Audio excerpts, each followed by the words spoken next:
and welcome to Nel Mizrach. This Melave Malka and the whole Shabbat is thanks to the very hard working of our sisterhood, Lauren Casteriado, Odelia Khalili, Yael Peretz, and Helen Alterman. And probably their whole family. Welcome everyone, and it's amazing to see you here. Thank you for coming. Most of you know Rabbi Krohn by his series of sparring and books on different topics, and his very uplifting and inspiring stories. And we really are fortunate to have him here for the weekend, for the Shabbat Paysach.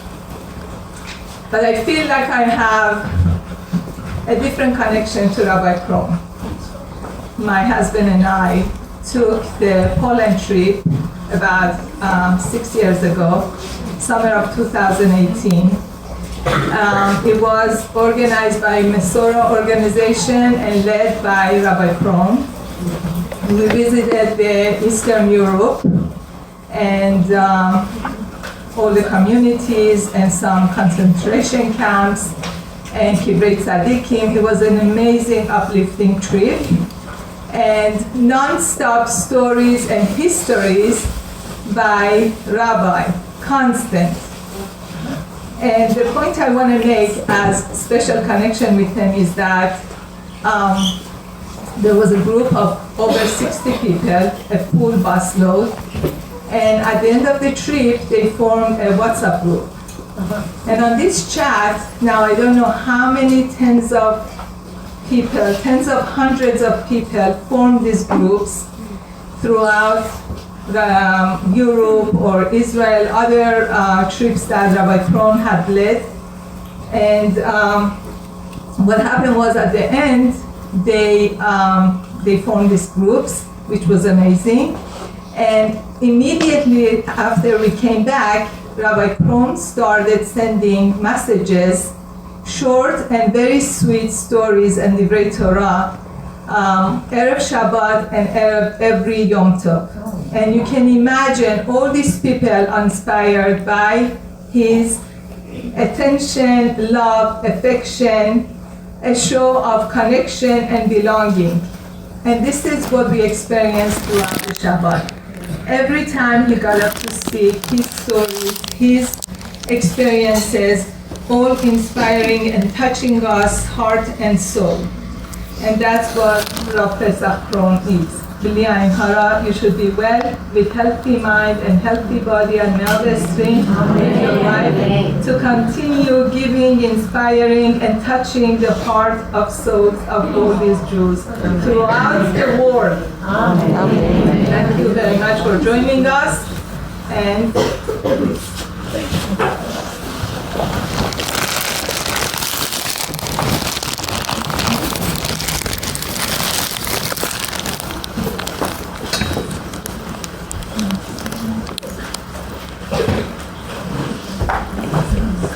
I just can't believe this crowd. I didn't know there's so many Jewish women in Atlanta. It's unbelievable. It really has been a fabulous Shabbat. And of course, Rabbi Koshman and the Rebbitzin, they were the ones who first invited me to this Shabbat Shal Chizuk. And this was months ago. We could not arrange it when we wanted to, which was in Elul, but somehow we settled for now, and it's just been incredible. And to see all the people together, Ashkenazim and Sephardim, davening and singing and eating together, as both Rabbanim Shlita said, both Rabbi Feldman and Rabbi Koshman, that this is really a prototype of what every community in Klal Yisrael should be. And hopefully, if other people will hear about this Shabbos and do the same type of thing in their communities, we could be zeicha to Mashiach. Amen.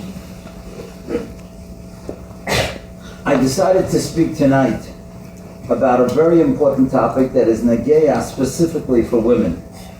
And that's the noble role of the Jewish woman. What it means to be a Jewish woman, how you can fulfill your role, why Hashem put you in this world.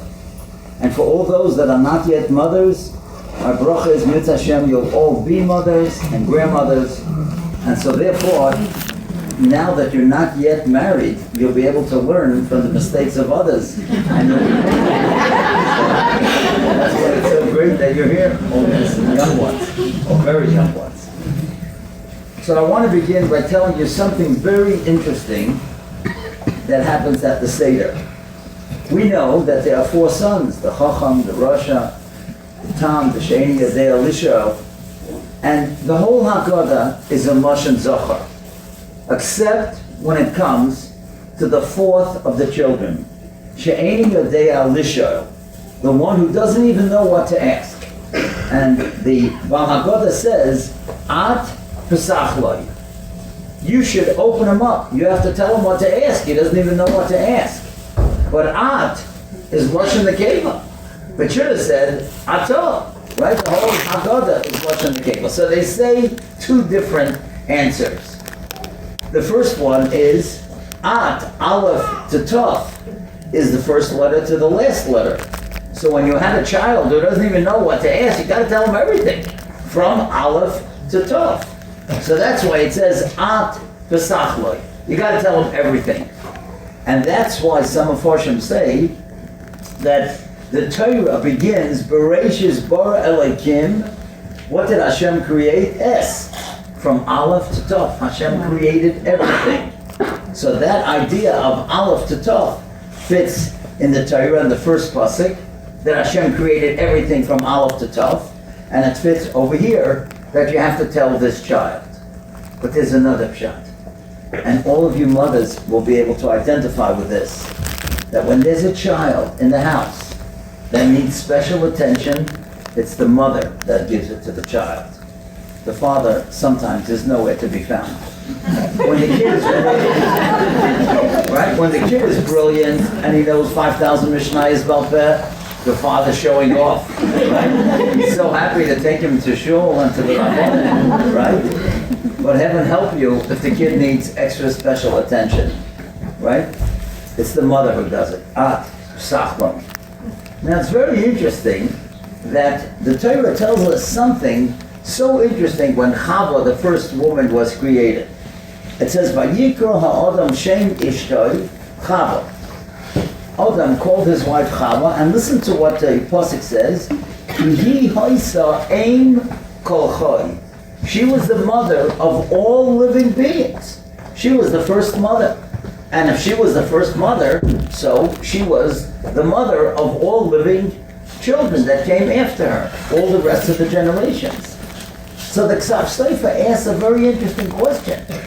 We never find that Adam was called Av Kol Chai, the father of all living.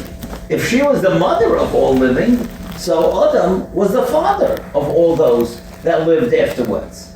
And the Ksav Seifa says a fabulous teretz. And he says like this. He says, before they did the Aveira of eating from the Eitz Hadas, the father and the mother were equal. They were both the same. There was no problems of raising children. Could you imagine? He writes like this. Ki ha'av v'em shutfim ba'adam. The father and mother were partners, so therefore she wasn't called Aim more than he was called Av Kol Chai. She wasn't called Aim Kol Chai until after the Aveira. And he wasn't called Av Kol Chai. And he writes that there was no problem of raising children. You didn't need therapists, you didn't need psychologists, you didn't need ADD, therapists, all kinds of things. Every kid was normal, every kid was happy, and that's how it was supposed to be. And then Nebuch, they did the Aveira. And when they did the Aveira, all of a sudden, Hashem says to Adam and Chava, their punishments, and to the wife, the Paysach says, Ela Isha Amar, to the wife, to the mother, Chava, he said, Harbe Arbe Etzvainech. I'm going to add to your suffering. Now that you did this Aveira, Adam was going to have other problems, but Chava was going to have the suffering. And Rashi says, what is that suffering? Tsar Gilbonim, raising children. And now watch what the Ksaf Sefer says. What does it mean that a mother should raise a child? What her job is, Lahonik, to nurse the child, Lagadloi, to raise him, Umachaya Hayelad, she makes the child feel special, Umishaprosai, Shaprosai comes from the word shipur, or making somebody feel beautiful and special. V'lachein korala, that's why she was called Ein Chalchai. Not that she was the physical mother of all living beings, Adam was the physical father of all human beings. But she gave the child chiyus. She gave him a reason to live. She gave him the confidence. That's what a mother is all about. A mother is the one that gives the child the self-esteem and the validation and to make him feel special. And I was zeichet to have a mother like that. And I want to tell you something that I said over at Shalosh Shudas. I was talking about positive speech.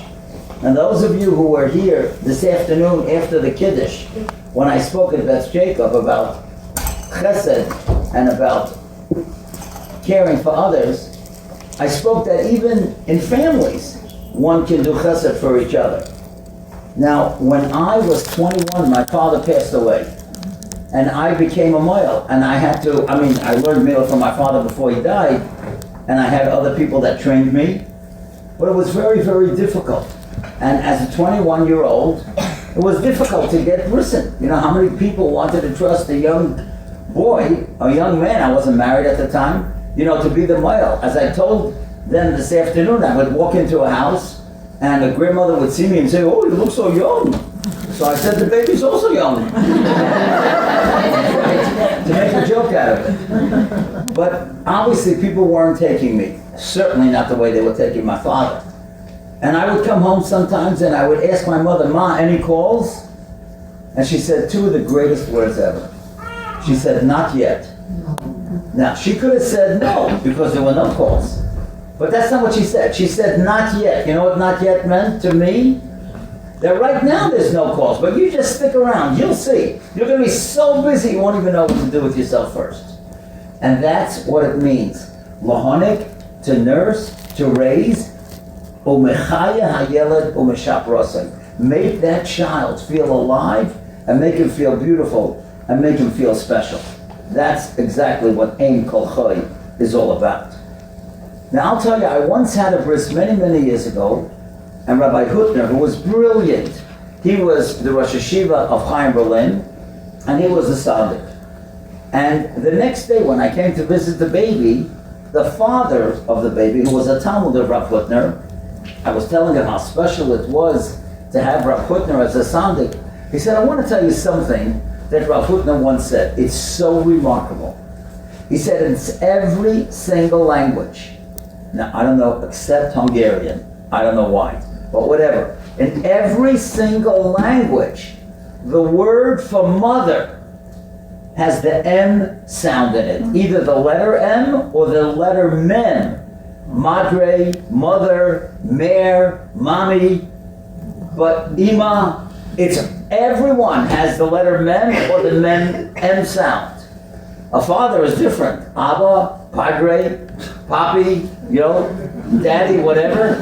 But in English, Mommy, right? Why is that? So Rav Hutner said in his brilliance, you know what? The Mem also stands for Emunah, trust and faith. Isn't that great? And the mother is the one who teaches the child trust and faith in Hashem and trust and faith in humanity. And that's why the mother always has the M sound in it. And it occurred to me that why is a mother called Aim, Aleph Mem? Because the mother is the one that's going to bring us from Adam to Mashiach. By her Erlichkeit, that's my own thought. By her Erlichkeit, from Chava and on, where she was given the job to make the children feel validated and be proud of who they are, that's how we get to Mashiach. When we feel Erlich and we feel good about ourselves and we feel good about Yiddishkeit. So I want to tell you another pshat that I believe is the right pshat, although most people in the world don't think it that way, but I am positive that I'm right.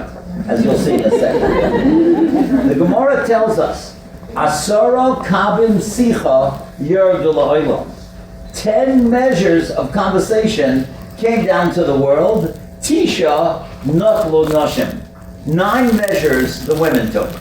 9 out of 10 measures. Now most people, when they learn this Gemara and Kedusha and Memtes on the days, they say, oh, you see, the woman is the ender, right? 9 out of 10 measures of speech she took. And I say it's just the opposite. Of course she took it. Because she's the one who raises all the kids. She's there with the first kid, when the first 5 years of the child. What's the father doing for them? Nothing. Right? You're lucky if he diapers them 3 o'clock in the morning. But it's always the mother. It's always the mother who's speaking to the child and encouraging the child. You ever see a father do homework with his kid?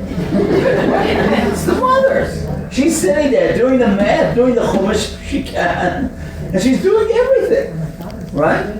So that's why 9 measures she took, because she has to. So this is a compliment for the mother. The husband is lucky she didn't take all 10, right? Okay. But the point is that she had to take the 9 measures, because that's really what she's all about.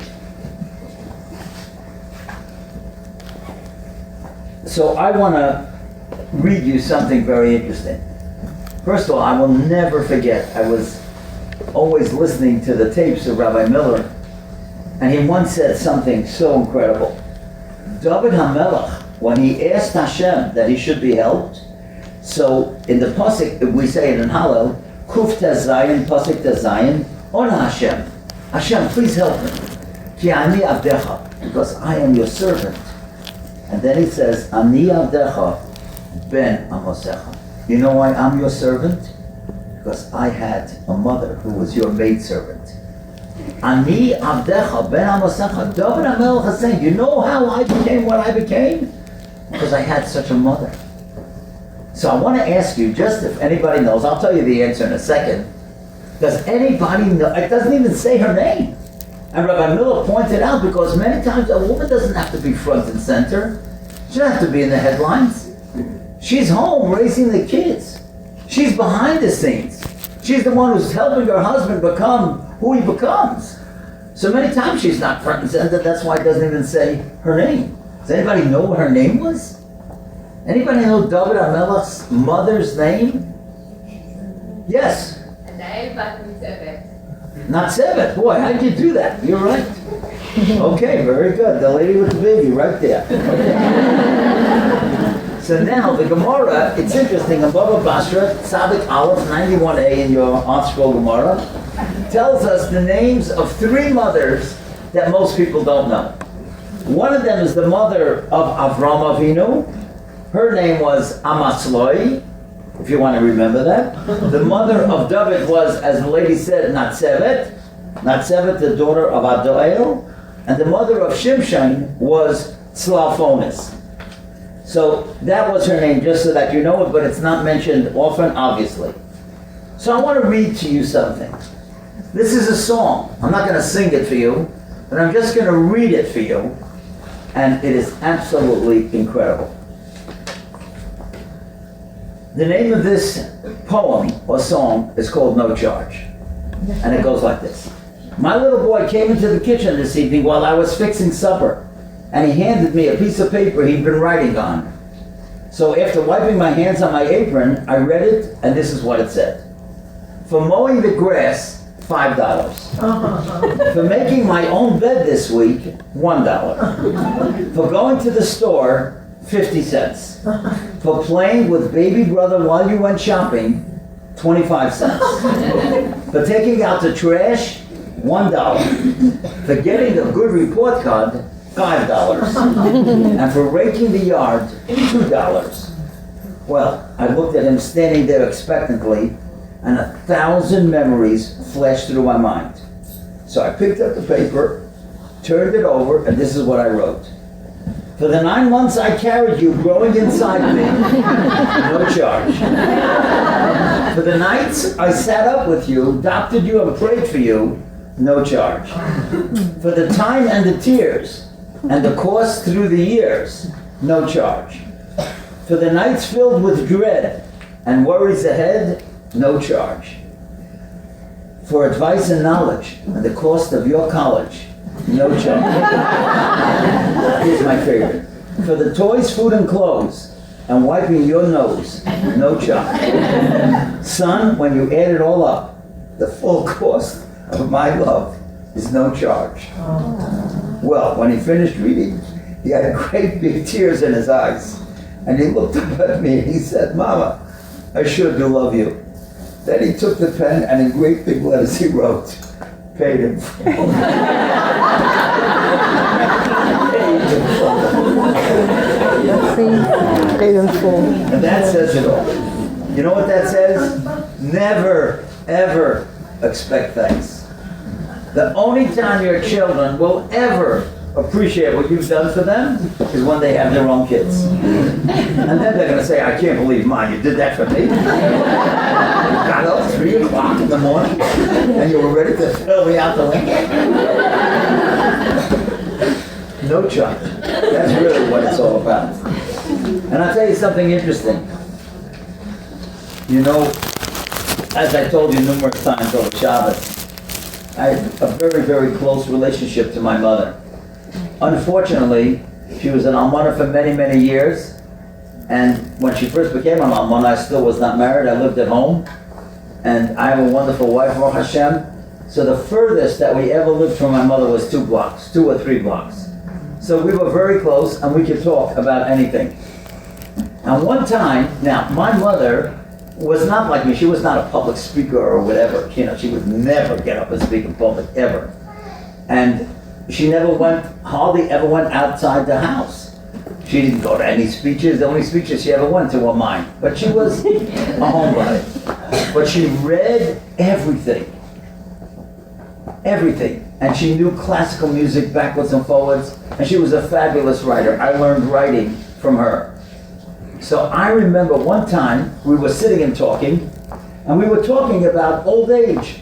I don't know how we got to talking about it, but she said to me, you know what the Gemara says. I said, Ma, what do you mean?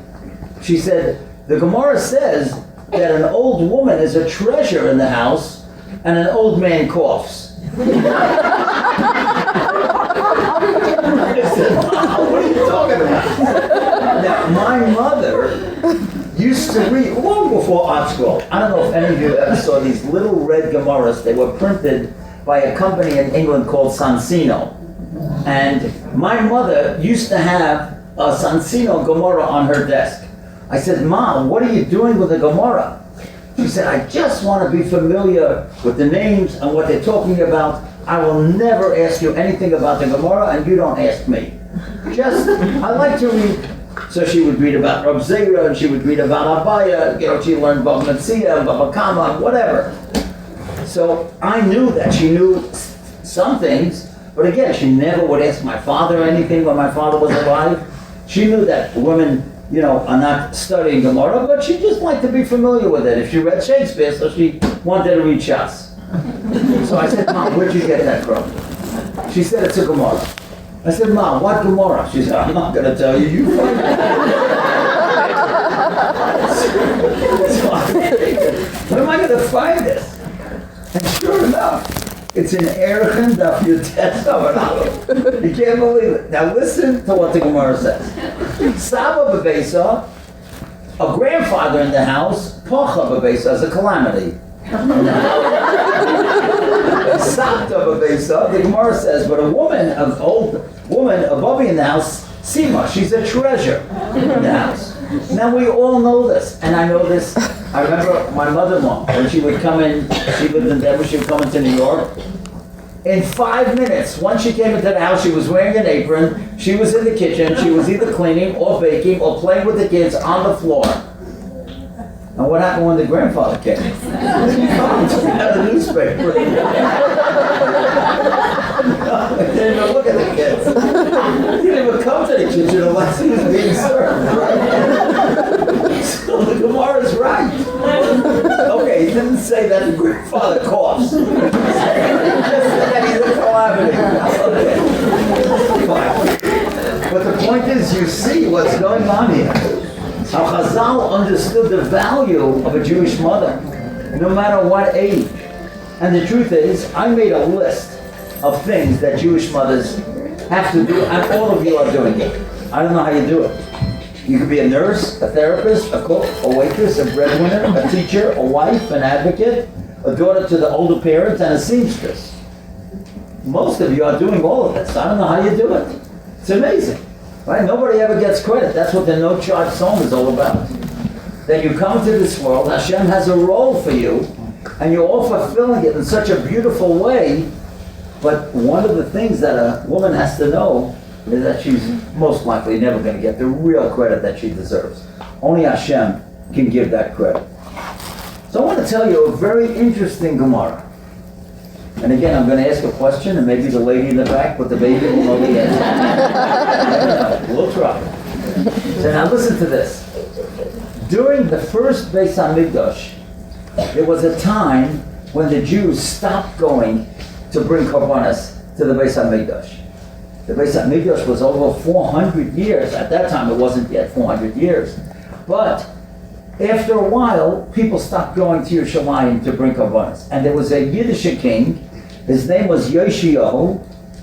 And this is written in Malachim Beis, Perek of Beis. And he decided, we got to change this. So he decided, first of all, he's going to refurbish the Beis HaMikdash.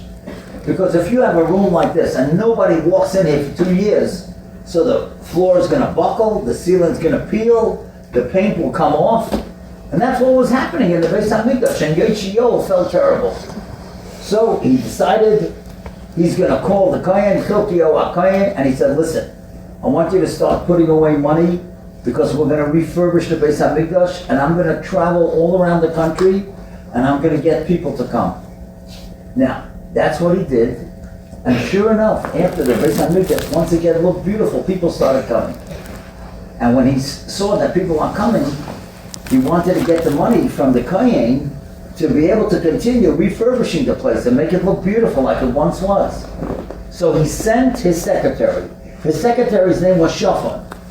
And one of the things that Yoshio did was he put away a Sefer Torah, a perfect Sefer Torah, so they should have it when everybody starts coming, that they'll be able to read from this Torah that has no mistakes. So Yoshio says to his secretary Shaphan, go to Chilkio HaKohen and tell him that he should give us the money and let's take out that Sefer Torah.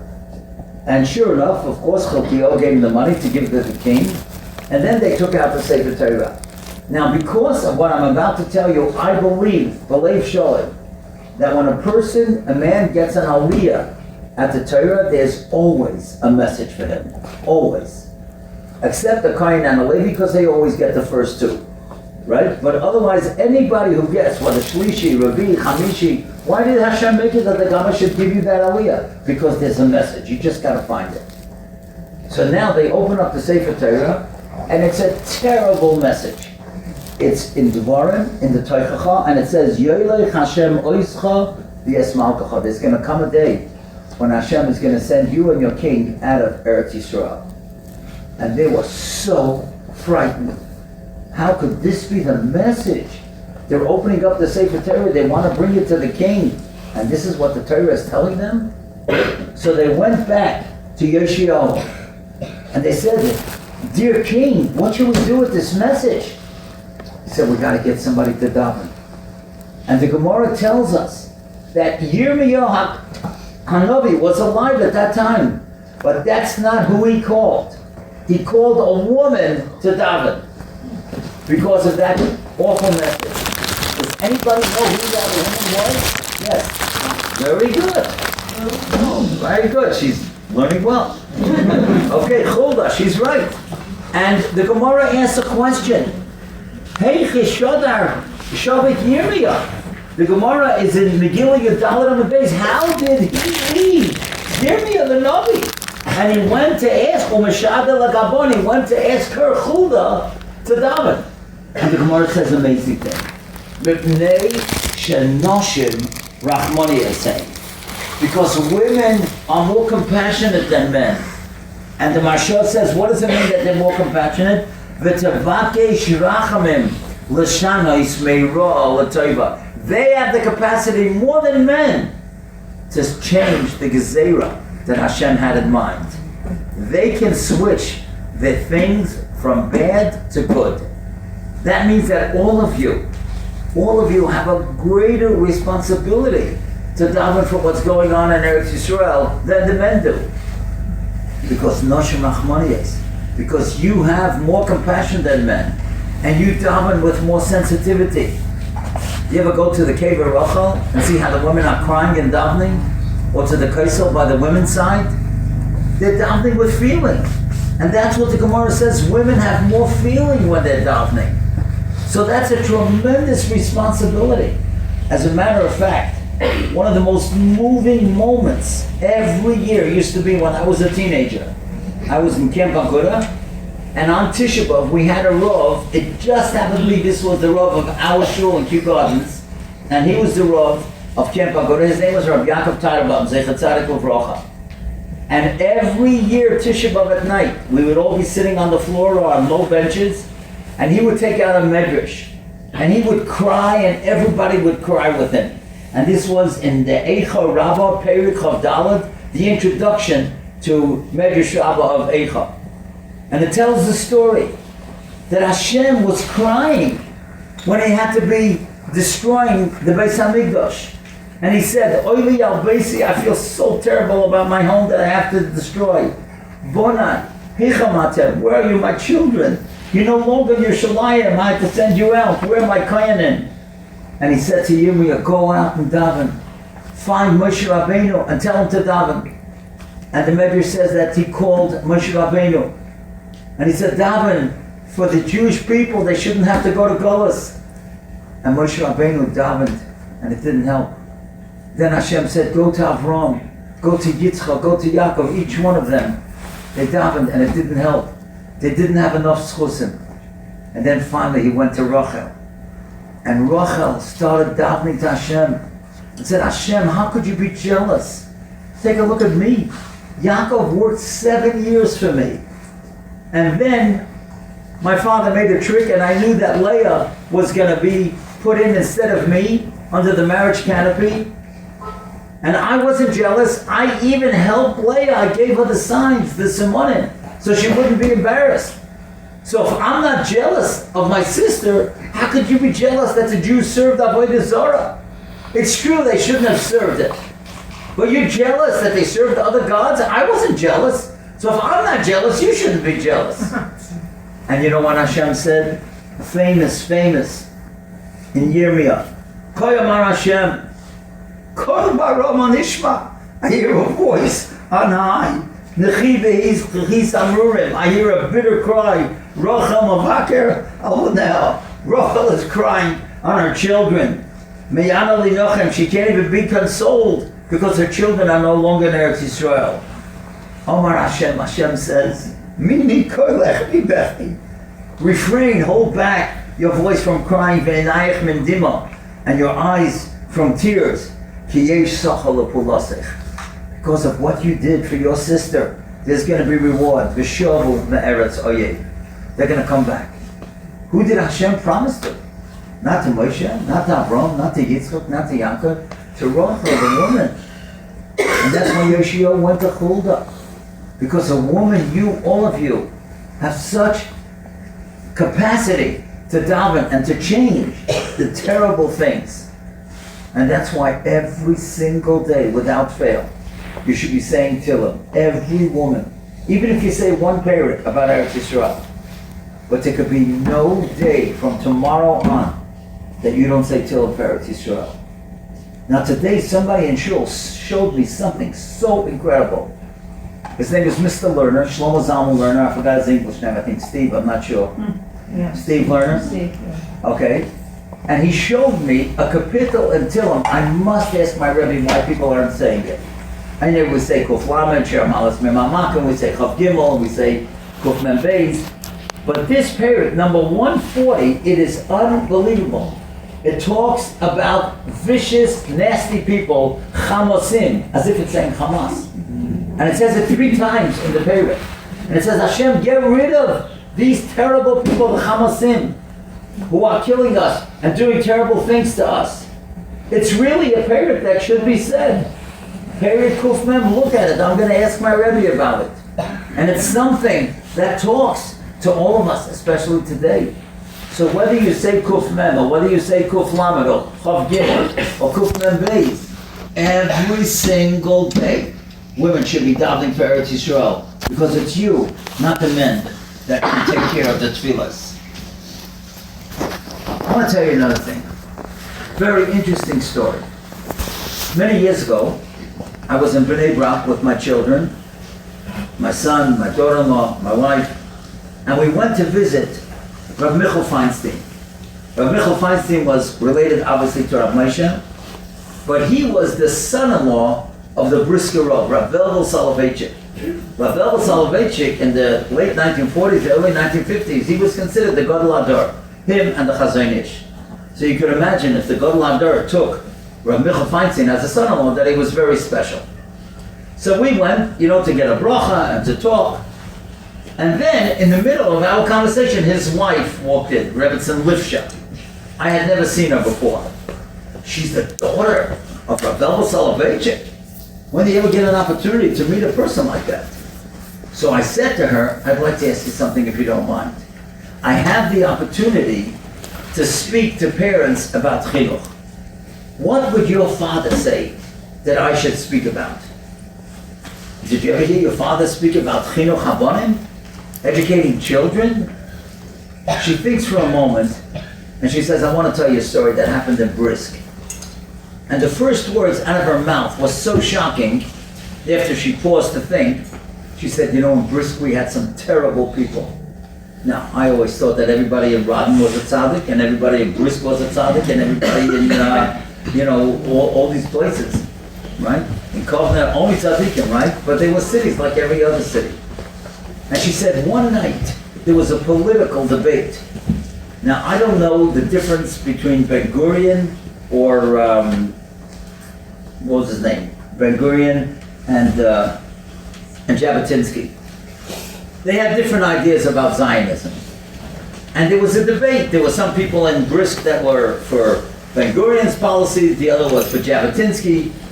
And there was a public debate, and two brothers, she's telling me, got up to debate each other. Because they were on opposite sides of the fence, so to speak. And suddenly, in front of everybody, they got into a fist fight. Two brothers. They were arguing politics, but it was so vehement, and of course, everybody jumped up on the stage and tried to separate them, and the whole meeting broke up. There was pandemonium. She said, that night, my father and I, and my brothers and sisters, whatever, we were all eating dinner together, and one of the people who was at that meeting came running in. And he said, Rebbe, let me tell you what happened now at this meeting. Two brothers got up to debate, and they got into a fist fight. Your children would never do that. You have such wonderful children. How do you have such wonderful children? And look at these two brothers, what a chilul Hashem they made in public. And she told me that for whatever reason, her father didn't want to answer the question. And he just shrugged his shoulders. But she said as soon as he left, that man left, my father said to us in Yiddish, now I'm going to translate. How many people here understand Yiddish? Okay, very few. Okay, so I'll just say it in English. In Arabic. In Arabic? Come on. Okay, I'll say it in Yiddish and then I'll translate it. I love saying it in Yiddish because that was my mother tongue, and that's how Rav Velvel said it. And he said like this: "V'zei weisenet is wiffel Tillen, wiffel Turerin, wiffel Tanesim ich habe gefasst zu haben und umschlafendike Nacht, habe ich gehabt zu haben als solche Kinder." He said, what they don't realize is how much Tillim I said, how many days I fasted, how many sleepless nights I gave up, and just to have these type of kids. In other words, it doesn't happen by itself. You have to daven every day, not only for Eretz Yisrael, you have to daven for your children. How many kids are sent to camp? Wonderful camps. And then somehow a kid picks up a rotten apple in the camp, and the kid is influenced in a terrible way. But sometimes you send your kids on a bus, right? And there's some kids in the school that are rotten kids. And somehow they get attracted to each other. You have no guarantees. In the best families, you have kids that have gone off the derech. You have to daven for your children every single day. Whether you say Tillim, I'm not telling you to fast, he fasted, but tears. You daven with tears. There's no guarantees. And that's what women can daven, even more than the men. For Eretz Yisrael and for your own family. And that's what Rabbi said. That's how he was able to have such children. Now there's another aspect of being a mother that I want to bring out. In Shmuel Aleph it tells us, in Perek Tezvav, it tells us that Shmuel, the Navi, the prophet, he went to Shaul HaMelech and he told him that he had to kill out all the people from Amalek. And for whatever reason, he only killed out the men, he left the women and the children and the sheep and all. After that, Shmuel goes over to Shaul and said, you didn't do what Hashem wanted. I told you what Hashem wanted. You were supposed to kill out everybody.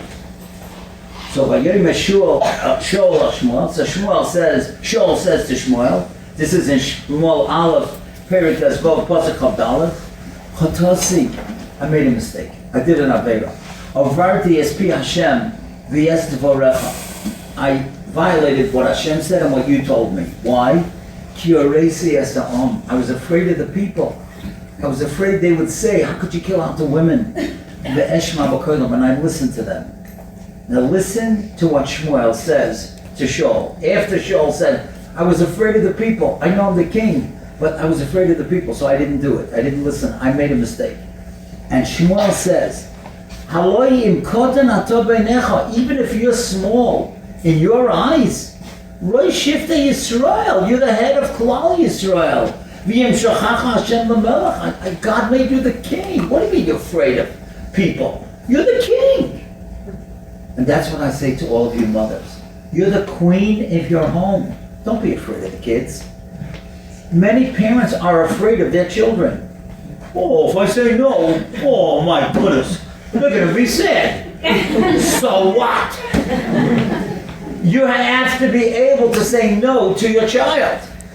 And most mothers today are afraid to say no. And don't be afraid, because God made you the queen of the home. The husband is the king and you're the queen. And you have to set the standards.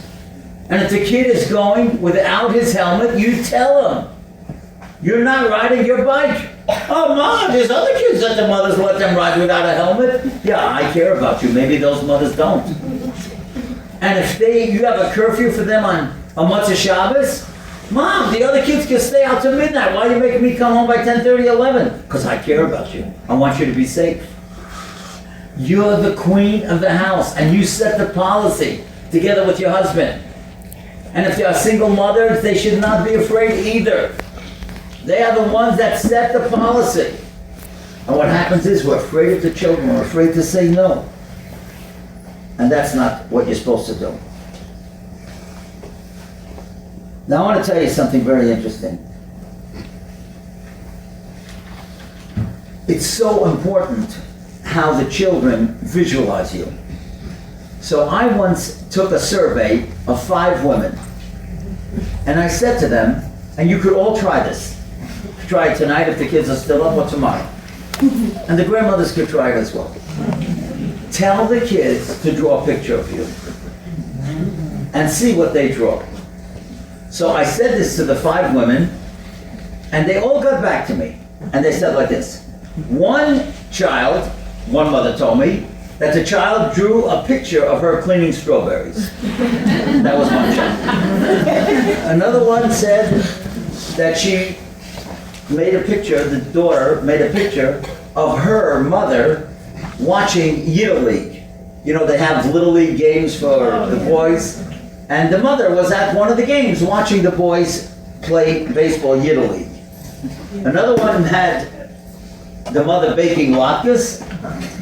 Another one had the mother telling a story to the youngest child. And here's my favorite one. The one little girl drew a picture of her and her mother climbing a rainbow. Aww. I have no idea what it means, but that's my favorite. climbing a rainbow.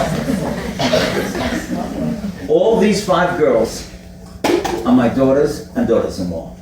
They were the mothers. And I feel that if your daughter has a picture of you in an office, in a business office, you're in trouble. There's nothing wrong with working, but that's not the image that your mother should have, that your daughter or son should have of you. There's nothing wrong with baking latkes and telling stories and watching Italy, because all those things are things that a mother is doing for children or with children. But if they have you flying on a plane, that's not good. Because you gotta be there for them. I remember I once asked Rav Shlomo Volba, who was a great pikeach, and he has a wonderful book that's translated in English if you can get it. It's a thin little book, Planting and Sowing, Raising a Jewish Child. And it's fabulous. So I remember I once went to him, and I said to him, I said, what should I tell parents when I'm speaking about Jewish education? He said, there are 2 things that you should tell parents they have to give their children. Time and love. And my son was there, and he asked Rav Volba, he said, how much time do I have to give my child? Notice the mother didn't ask that, the son. Thought about that right there. Whatever, that's what we were talking about before. So Rav Volba said, as much as they need. Now I want to tell you something that I do with all my children. I have 5 children, and every week I gave each one of them 25 minutes to a half hour, undivided attention. There were no cell phones in those days, so we obviously didn't have that problem. You want to go bowling? We'll go bowling. You want to do exercise? We'll do exercise. You want to go for a walk? We'll go for a walk. You want to learn Ezra? We'll learn Ezra. Every child knew they get undivided attention.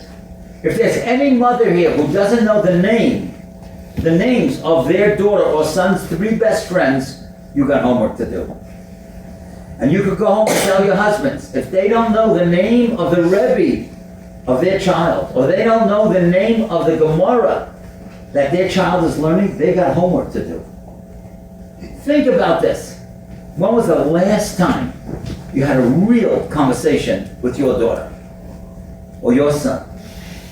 Everybody's texting, everybody's emailing. It's not a conversation.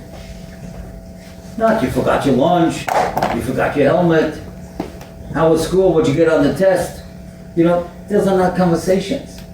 We all have conversations with friends. Okay, they're getting less and less because of texting and emailing. Go for a walk with your child.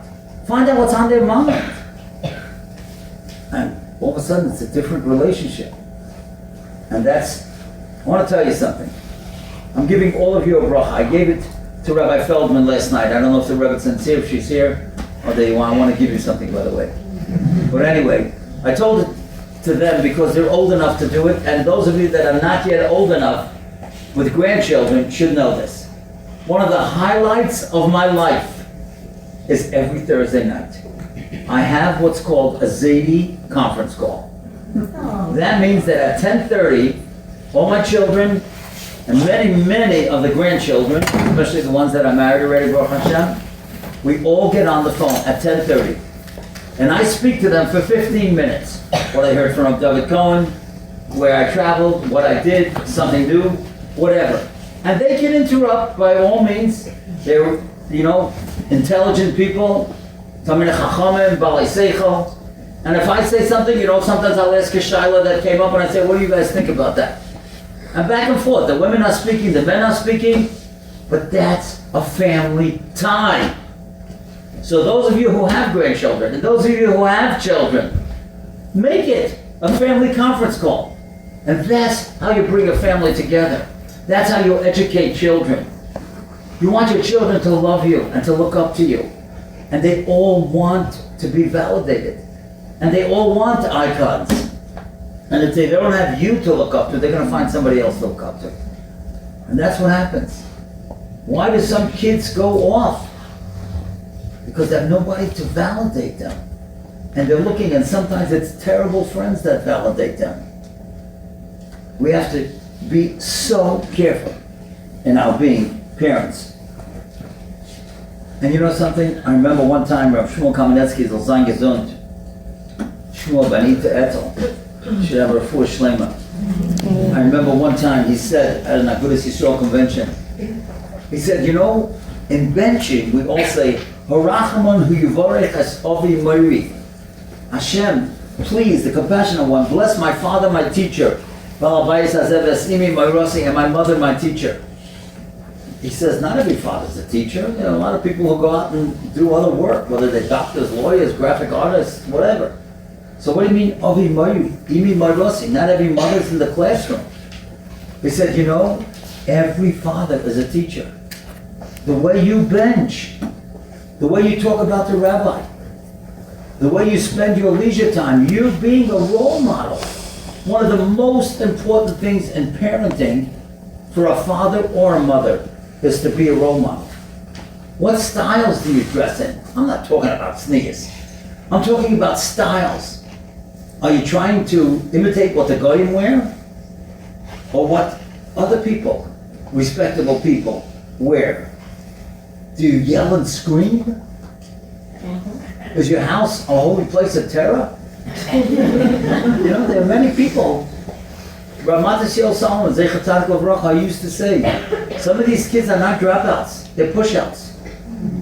And he said something, I couldn't believe it. He said the teachers are sometimes the worst culprits because they treat their home like a classroom. You know, a kid does something wrong, so the teacher will punish them or yell at them. That's not what you do at home. And he said something so amazing. We know that many times the parents want the kids to say a Dvar Torah at the table, and if they don't say it right, heaven help them. Why do they have to say the Dvar Torah? You're the parent, you teach them. And the father can learn, and even if he doesn't learn, but there's so much that you could hear today, whether TorahAnytime.com or anything, and the mother also. Sometimes, as the kids get older, they don't even learn the Parsha in class. In the 7th and 8th grades, they're not learning the Parsha anymore, they're learning tomorrow. So you learn the Parsha. There's so much to learn from every Parsha. And so therefore, that's the role of the parent, to be a role model. The way you bench, the way you're honest. I'll never forget. My wife and I, we always had so many guests at the table. And many times, I know that people won't do this, but I did it, and I think it's a great thing. We would have single boys and single girls, and hopefully try to make shidduchim.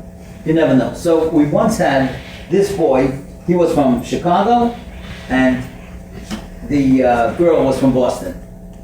And somehow, I know how it happened, because I had to give a speech on honesty.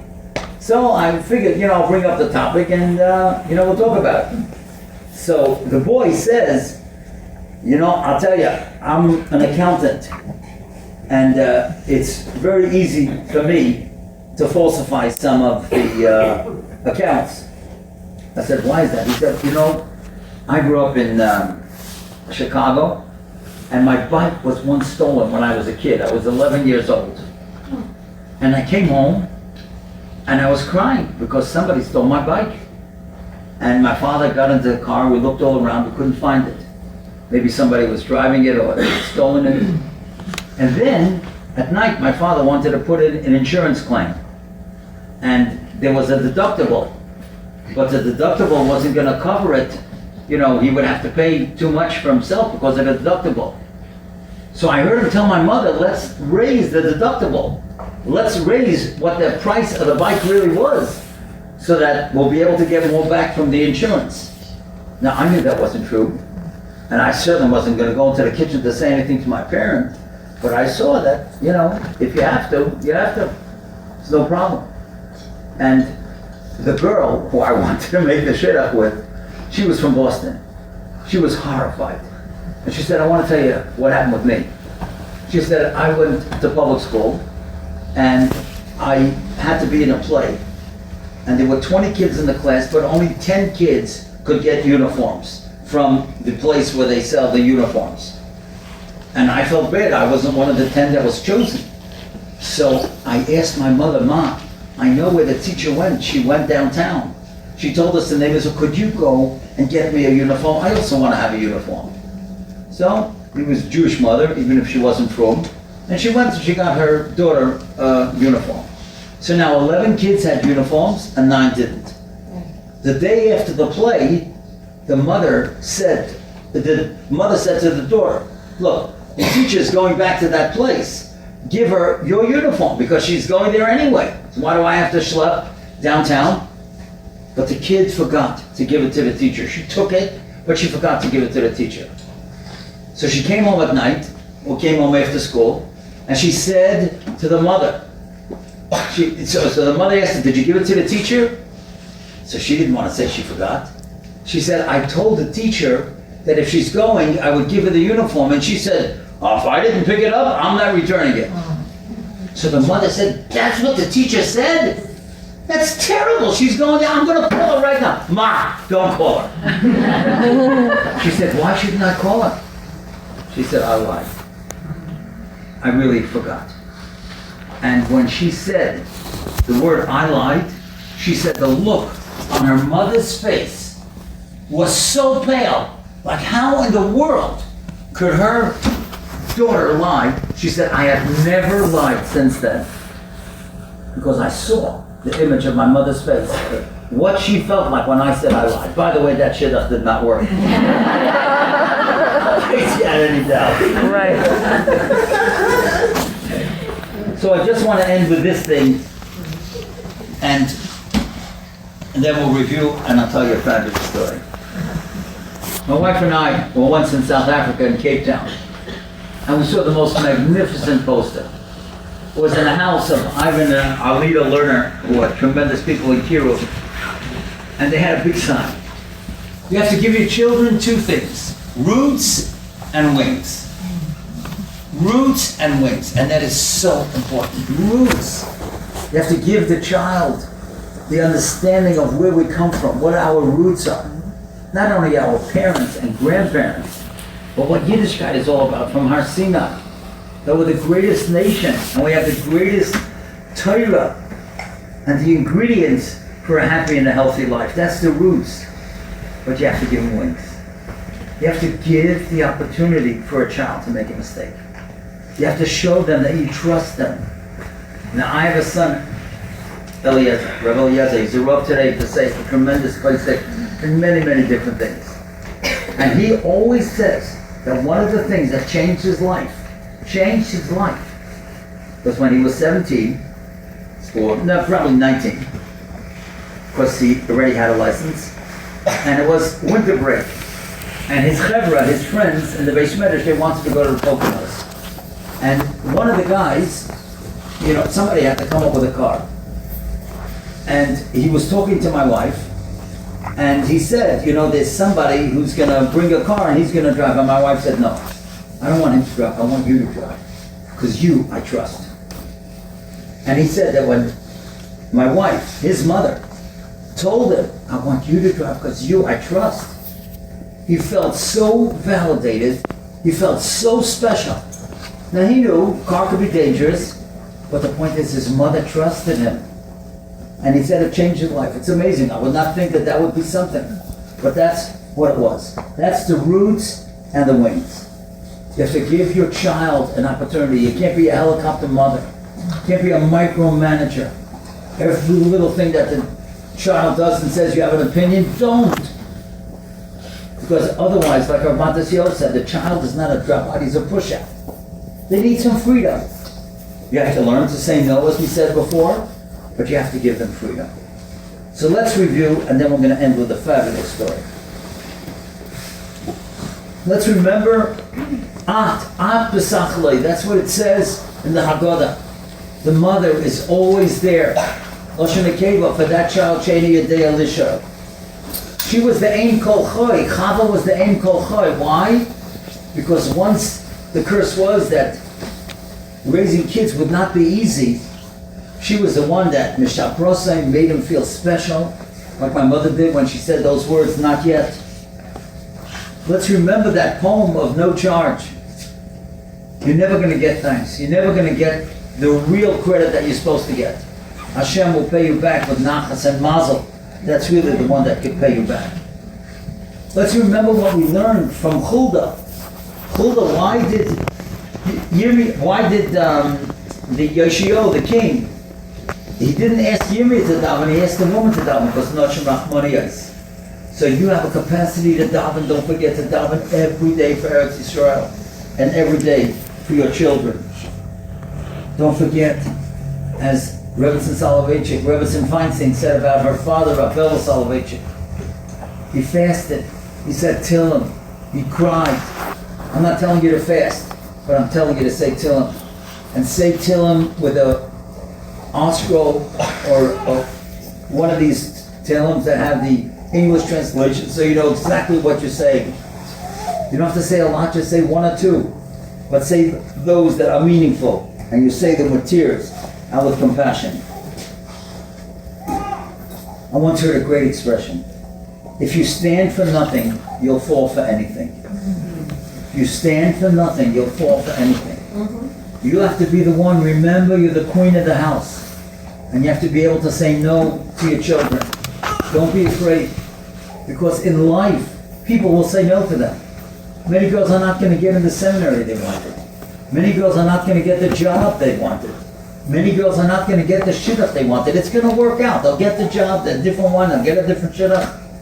But you have to teach them that they can't be always getting what they want and think that they're always right. You have to train them. And when you train them, then, chas v'shalom, when things come up, they don't fall apart. Let's remember we have to give the children roots and wings. And as Rav Volba said, we got to give them time and love. How much time? As much as they need. So I just want to end with this fabulous story. Many years ago, during the Vietnam War, there was a certain fighter pilot. His name was Charles Plumb, P-L-U-M-B. And he was a jet fighter pilot, and he had missions to fly. Missions in the Army parlance, or the Navy parlance, are called sorties. He had to fly 75 sorties, and then he would finish. He did his duties over the months that he was going to be there, and then he would come back to America. He flew 74 of them. Everything was perfect. The 75th, he was shot down. He was over Hanoi, over enemy territory, and a bomber shot his plane, and he jumped into he had his parachute on, and he was able to get out of the plane in a parachute, and he landed in enemy territory. And unfortunately, he was there for 5 years. And they tortured him, and they tried to get secrets from him, but somehow he managed, and he was able to get out after the war was over. And he became a very famous speaker. You could look it up online, Charles Plumb, you'll see the story. And one night, he was in Kansas City, and he was eating in a restaurant. He was about to go speak someplace or whatever, and he came early, and he was sitting in a restaurant eating, alone. And you know, sometimes you're on a plane, you're on a bus, or you're in shul even, and you get a feeling somebody's staring at you. And you turn around and they're really staring at you. I don't know how people get that feeling, but it happens to everybody, right? So he had a feeling somebody's looking at him, and he takes a look as a young guy sitting there at another table staring at him. So he looks at the guy, and the guy stands up and says, "Excuse me, are you Captain Plumb?" He says, "How do you know that?" He said, "You were on the Kitty Hawk, weren't you?" He said, "Yeah, that was the ship that I would fly off of with the pilot, with the jet fighter that I had." He said, "And you flew 74 sorties, and you were saved by the parachute when you landed in enemy territory." He said, "Young man, how do you know all this about me?" He said, "Because I was on the Kitty Hawk, and I was the one who packed your parachute. That was my job. I packed your parachute." And then the young man says to him, "Captain Plumb, it obviously worked, didn't it?" He said, "Do you know how many times Captain Plumb says to him, I thought to myself, how in the world am I ever going to find the guy who packed my parachute? I feel so grateful to you. I came out alive. I have a family. I have so much that I'm grateful. I never thought that I would see you. I just want to thank you so much." And then they parted company, and he went off to speak. And as he was driving, he thought to himself, "Do you know how many times I must have seen that sailor who was packing my parachute But I never said hello to him because he was only a soldier or a sailor. I was a fighter pilot. But he packed my parachute. And I never said thank you. And he said, you know, there are many, many people, Captain Plum writes this, there are many people who pack our parachutes. Our mothers, our fathers, our teachers, our good friends who were there when we needed them. Do we ever thank these people who packed the parachutes for us? And he said that's a very important lesson that he learned that night. To remember to pack the parachute. So I just want to end with this brilliant, brilliant word that I once heard from Rabbi Soloveitchik. When I was a teenage boy, my father used to go to a shir that Rabbi Yoshe Soloveitchik used to give for the Rabbonim of the OU. And he used to go, and one night he said to me, come, I want you to hear the shir. Because he learns Gemara with the Rabbonim, and then the last 15 minutes he speaks on the Parsha. It happened to be that Parsha was Parshas Vayishlach.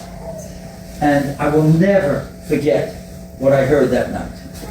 He said, the Pasuk tells us, in Bereshis Lamed Hey, Pasuk Chesed Tes, Vatomas Devoira, Meinekes Rivka. Devoira, who's Devoira? We only find her once in the whole Torah. She was the nursemaid of Rivka, and then they cried for her after she died. Yaakov gave her a hesped, he called it Alon Bachuz, the valley of tears, the valley of crying. And then it says that Hashem came to visit Yaakov again. What's going on? Who's the Voira? Why is Yaakov giving a hesped, and why did Hashem come to visit him afterwards? And Rav Soloveitchik said something brilliant. And I checked this out with somebody who's a maven in bees, a guy Denny Center. I was in his backyard, he has thousands of bees, upstate he has even more. And he said, Rav Soloveitchik said, Devoira means a bee in Hebrew. A bee, a queen bee, flies over many flowers. It only lands on the one that it could draw nectar from. It could fly over 10 or 20 flowers, will never land, only on the one that it could draw nectar from. And then it brings it back to the hive and the other bees work on it. He said that's what Devorah was. She was in a house of Rishayim, Lavan, and Besua, liars and fakers. She landed on Rivka. And she packed the parachute of Rivka. And that's what Yaakov realized. This is the woman who packed my mother's parachute. Vatomos Devorah Meinekes Rivka. And if you look in the Ramban says that Yaakov said to Devorah, she was getting old, don't stay anymore. I love her, come with me. We'll take care of you till your dying days. And when she died, he gave her a hesped, he called it Alon Bachus, and Hashem said, oh, you had a curse, I tell you, you realized to pack your parachute? I'm going to come visit you again. Because you had a curse, I tell you, to that special woman. And that's the thing that I want to tell you. All of you, every single one of you, every mother here and every grandmother, is packing the parachute of Klal Yisrael. You're the ones that are making sure that the children and grandchildren of Klal Yisrael will be who they're supposed to be. But many people don't thank those people that pack their parachutes. And as we said before, don't ever expect thanks. Hashem's going to give you the thanks. You're not going to get it from your children and grandchildren. They're too immature to appreciate it, and by the time they appreciate it, you know, you're past that already. I'm awful them a long time ago. I just want to give all of you a bracha. You have the potential of davening and raising children. Aim from Adam Arisha to Mashiach. It's in your hands. Pack the parachute of Klal Yisrael. Hashem, the Ezras Hashem will give you nachas and mazel with your children and grandchildren, and hopefully we'll build such a generation that will all be zeicha to see Mashiach. I'd like to thank the Rebbetzin for your kind words. I'd like to thank your husband, Koshkaman Shlita, and Rabbi Feldman Shlita, for arranging this phenomenal Shabbos. And hopefully one day we'll be able to meet again, if not in Atlanta, in Yerushalayim. Amen. Thank you.